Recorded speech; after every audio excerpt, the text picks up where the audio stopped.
Oh, hello there. Yes. Well, gosh, it's turning into a busy week for me. I've got new pupils coming out of my ears. It's not actually what's happening. It's a metaphor, because otherwise they'd have to be, well, they'd have to be really small, wouldn't they? And biologically, that's very unlikely. Anyway, moving on from that, I'm going to follow up from yesterday, because we did about the Asherton report into BBC Bias, and it was all over Talk TV yesterday, for almost all of yesterday. In fact, they just didn't stop with some of our usual apologists for the Israeli state on, of course, because it enables people to give the BBC a good kicking, and various other interested parties joined in inevitably, because the press love to give the BBC a good kicking because it's a rival, and other people like to give the BBC a good kicking because, a bit like being their inevitable report proves it, anti-Israeli bias, they were also biased in ways that other people just don't like. So the Turf Brigade were very much joining in yesterday, as they do. They just don't like the BBC reporting anything, or bias as they call it. But if you basically don't accept that trans people exist, then you hate the idea of the BBC doing anything other than, well, remaining stum about the simple possibility that such people who do exist might exist. But that's just me being, well, a biased history teacher, I suppose. Anyway, I did get hold of the Asherton report, the Israel-Hamas War on the BBC, by Trevor Asherton, and yes, it's with RIM-E Data Science. Yes, we'll come back to those two in just a second. So it's worthwhile. They do actually, at the beginning of the report, state this: the report was produced following a suggestion from a client of Asherton law offices that the firm explore whether the BBC is in breach of its duties of accuracy and impartiality in its coverage of the Israel-Hamas war. Somebody was thinking about bringing a legal action, is what that sounds like. It's a bit extreme, but there we go. The research needed to explore that question was designed and run by Trevor Asherton independently of the direction of any particular client. I think they're not really familiar with research methodology, which we'll inevitably come on to, but there we go. Most of the work from solicitors within Asherton law offices were carried out on a voluntary basis. However, one Israeli businessman based in London, has funded out-of-pocket expenses, including paying for external lawyers conducting human review and expenses incurred by the data scientists who have contributed to the report. It's expensive because there's a lot of people, I think. The majority of the contributors to the report have personal connections to Israel, which perhaps is the key statement in all of this. So, moving on. The basic report runs into a number of problems which I think are never properly resolved in it, okay? Primarily, there's this notion, and it's stated here, of the sympathy analysis, okay? We conducted an extensive sympathy analysis across the reporting time frame of the BBC. To enhance the robustness of experiments, we chose to carry out both a human sympathy analysis and an AI-based sympathy analysis. Now, what they're basically doing here is saying, is the BBC's reporting sympathetic to Israel or to non-Israel, if I can put it just as briefly as that? And you can see the inherent problem. What exactly would we mean by sympathetic? Well, unfortunately for a lot of this report, it's 200 pages. There's a link down below. You can read it if you want to. I might well be lying after all. Anyway, what exactly is being sympathetic compared to being impartial? Because this is about whether or not the BBC is impartial. Now, if you have a particular viewpoint, let's say, I don't know, just off the top of my head, you're an Israeli citizen and you just don't like the idea of anything negative about Israel being reported, then you're more likely to, for example, suggest that various things are not particularly sympathetic. And use it would come on to the AI component of this, but using an AI algorithm doesn't necessarily sort that out. That's not really what is going to make it more experimental, okay, or scientific. The research methodology doesn't become any better because, as we've got here, we've got a chat GDP sympathy analysis, all right? Good. It doesn't really work, does it? Because you have to program it to find what you want, and by inevitable, any full understanding, any fool will know that that's going to lead to human bias coming into the system. Of course it will. That's the way that one works. So we have a lot of problems in and around people problematizing Hamas not being set off as a terrorist organisation, basically enough, and an awful lot of elongated problematizing of casualty figures. Now, as I said yesterday, if you're reporting on very large numbers of civilian deaths, then it's inevitable that you are going to you're going to be utilising a variety of sources. However, this report, like a lot of other, how can I put this gently, Israeli-focused writings, does tend to sort of suggest that UN or NGO reports of civilian casualties are inherently wrong. Basically because, just to be blunt about it, we run into the everything is Hamas problem with this, and there's a lot of that, okay?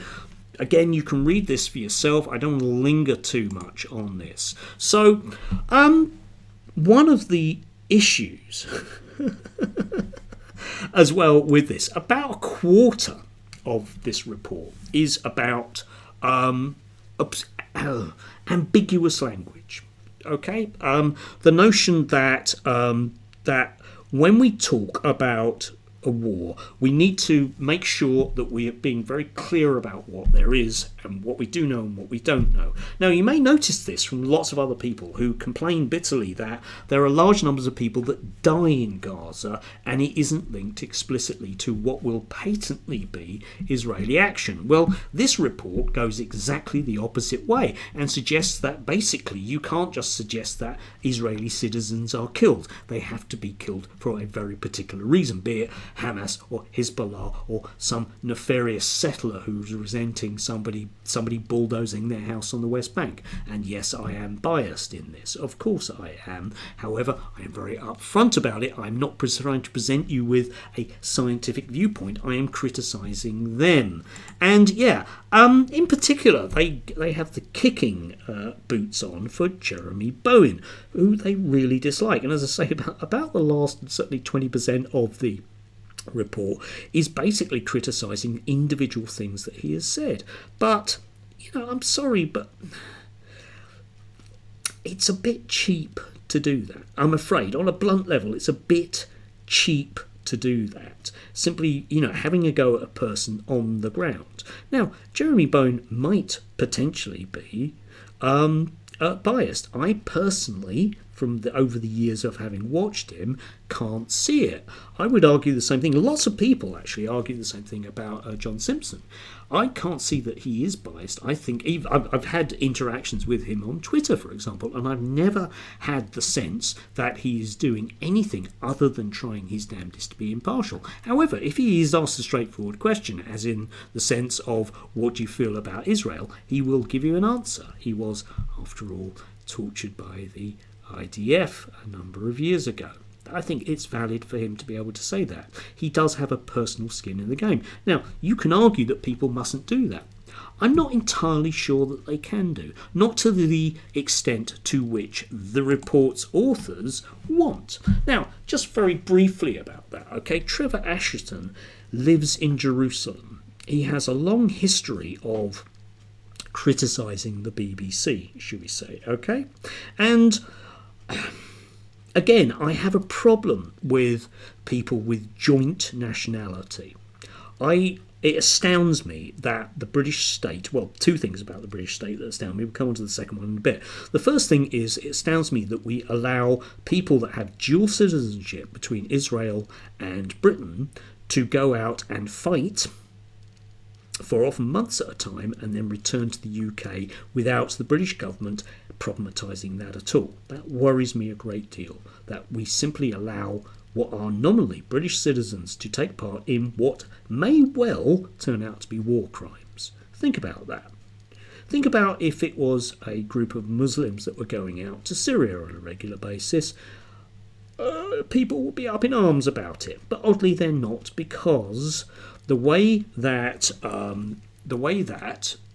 the Israeli state is viewed by the British state has an awful lot of inbuilt biases in a way that I think Jeremy Boehm doesn't. So that's Trevor for you, okay? Israeli citizen, okay? And the other problem about it is the software they're using, which is called Blue Sky, is the vanguard of the generative AI revolution, fortified by strategic roots in Israel's Prime Minister's office. This, I'm sorry to say, is yet another example of a foreign state interfering in British business. Now, I think it is appalling that we have a British media landscape that allows a foreign government to try to dictate what our broadcasters should be doing. Do you remember the Daily Telegraph recently about it being sold potentially to a consortium from the UAE, and people were up in arms about that? Oh no, we can't have our media being dictated to by a foreign power. And yet if it's Israel, it really is patently ignored. It's appalling. It truly is appalling.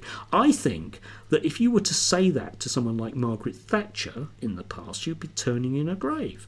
20 years ago, if the Israeli government had been doing things like this in Britain, the ambassador would get called in and be given a very, very, very stern talking to. But these days, the ambassador meets with Labour friends of Israel for a bit of a chat. I think that is appalling for us as a sovereign nation to have such a dubious relationship. And the last thing I think we should be being told, if you like, by a foreign power is what we can say. Because, I'm sorry, free speech issue, I think that if you look at the events in Gaza and you think that Israel's in the wrong, I think it's fair enough to be saying so. And you can problematise the BBC's coverage, but why not problematise, in terms of its bias, the rest of the British media? And the answer is, well, nobody's going to do that because it's not in the interests of the Israeli state to do so. Telling in its own regard. The only people that have commented on this have been left-wingers that can see it for the obvious front of the Israeli government that it is. Everyone else is silent or just accepting that magically it must be true. It isn't. If you want good analysis of media stuff, you can look at, for example, historically, the Glasgow Media Group, who used to look at the interaction between government and, for example, strikers. But they wouldn't have done anything as a sympathy index and try to magically pretend that because they were using a machine algorithm that it made it scientific. It isn't. This is a report that just doesn't like the idea that the BBC aren't saying the evil Hamas terrorists have once again lied about killing children because Israel is the most moral army in the world. Well, it would appear that they aren't the most moral when it comes to criticising the media. Anyway, do have a lovely Tuesday. Good grief. So many things I need to do. Enjoy.